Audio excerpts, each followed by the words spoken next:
wala na sa kapital. Anong profit? Eh dito, magkano kumita ko rito sa 30. Kumita ko 80k yung sa Fortune. Very nice. Ganda sana kung kung marami ko unit sana. Kasi, siyempre, mahal kasi mahal kasi sa akin eh. Pwede na po yung parami ng unit eh. Mahirap naman kumuha ng masyadong old na kasi baka mamaya gamitin mo lang sira na. Siguro mga 12 years below yung mga age ng car na sasakyan, pwede na. But meron naman gusto ng sasakyan ng old model, depende sa buyer kung well maintained. Pero kasi hindi maingat eh. Ay nga po eh. Ngayon naman kahit old na, sobrang ingat. Eh ito may kasa record. Talagang sa kasa pinapagawa, mismo sa Mitsubishi. Ano maalaga? Alaga. Ang hirap naman sa kasa, sa Mitsubishi, yung mga parts, may duration siya. Kahit umaandar pa siya, kahit pwede pa siya, kung doon lang talaga yung age niya, kahit gumagana pa, papalitan na. For example, yung belt. Ang belt ang pinaka-prime nun, 60,000 kilometers. 60. Pag naka 60,000 kilometers na yung belt, papalitan na. Doon pa lang po. Oo, sa kasa. Pero usually, tumatagal ng mga 100 yun eh. 100,000 kilometers bago palitan. Eh kaya sa kanila, meron silang susunod na range na pag yung inabot talaga itong age yung yung parts, papalitan na. Kami sa daddy mo yung nasira, yung nasa Bukawi. Yung nasira nga po. Oo, kasi plastic yun. Siyempre pag sobrang init, lumulutong yung plastic. Kailangan yan mga 2 years, 3 years papalitan na. Eh siyempre, hindi naman kasa-maintain, hanggang gumagana, sige. Yun nga lang, hindi mo alam kung saan kaabutan. Ay nga pala tito, nasira din po kami. Ay, nawalan ata kami ng battery nung pauwi kami nung Saturday. Halos, 3 years. Nag-deadbat kami. Dapat nga mag-ano kami. Tawagan. Jumper. Mag-jump start. Eh kaso, walang mahanapan. Eh buti na lang may malapit na bilihan ng battery sa kwarto. Eh nakabili naman ako agad.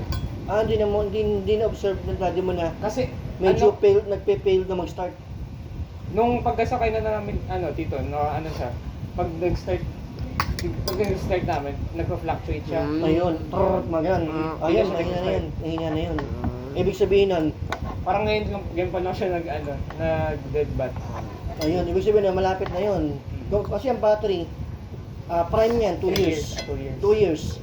Bisa meron 2.5, pero madalang yung 3 years. Yung sa amin kasi dito 3 years kaya din na nag-start. Yun lang. Tsaka depende rin sa load eh. Kung meron ka mga load sa sound system, malakas talaga makadrain ng battery. Ayun.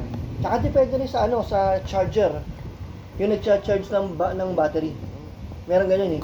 Minsan pag mahina mag-charge, syempre agad niya yung laman ng battery. Pero mapapansin mo naman yung pag-start mo, pumipitik na. Yun na yun. Senyalis na yun na kailangan pa-check mo na kung okay pa. Pwede naman yung ka sa battery, mga battery. Boss, pa-check yan ng battery. Paano po na-check yan? Meron silang tester. Tester?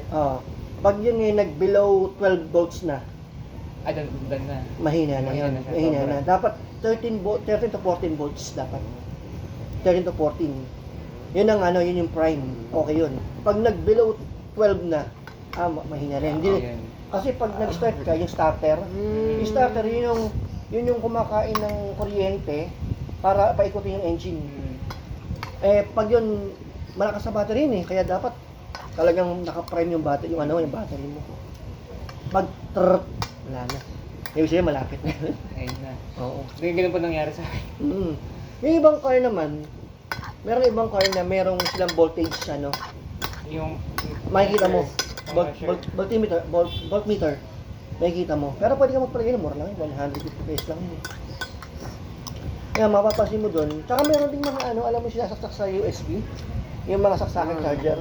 May mga gano'n na minsan may kasama ng voltmeter doon pwede pala. Makikita mo doon kung ilang volts na lang. 12.5, okay pa ka.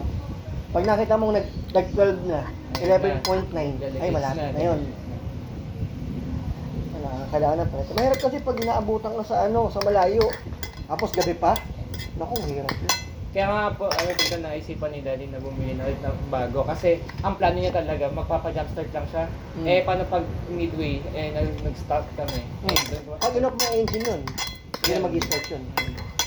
Kailangan pag ganun, hayaan mo lang bukas yung engine hanggang makauwi ka. Huwag mong papatayin. Kasi para magkarga yung alternator, para kargahan mo yung battery. Kasi gumagamit ng kuryente sa engine eh. Yun yung nagsisindi sa gas eh, para mag-apoy eh. Para mag-combust.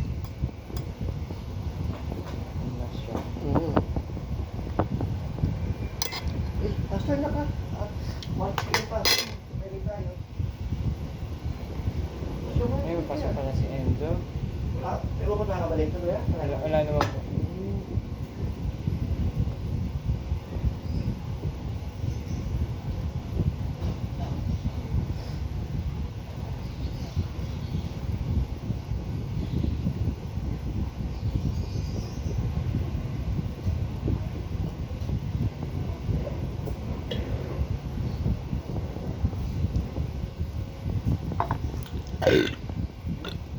Like and subscribe now.